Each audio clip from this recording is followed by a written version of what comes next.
Valley-based proscribed militant outfit Prepak PRO has claimed that the IED blast at Lilong Usoipokpi was the tactical action of Cobra Task Force 3 of Prepak PRO. In fact, there was a moment of emotional hesitation considering the unfortunate results that would have happened from this action.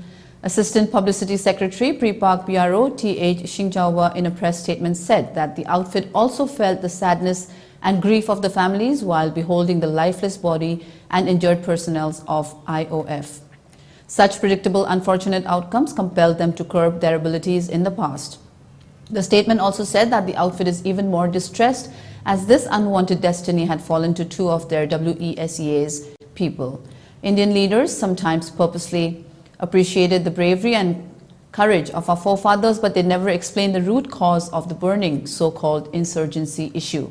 The statement further said that the outfit has the resources to carry out often similar actions of Usoipokpi. However, the outfit doesn't like such deadly action, but it would happen endlessly and restlessly as long as IOFs are stationed in Kangleipak, Manipur, the statement added.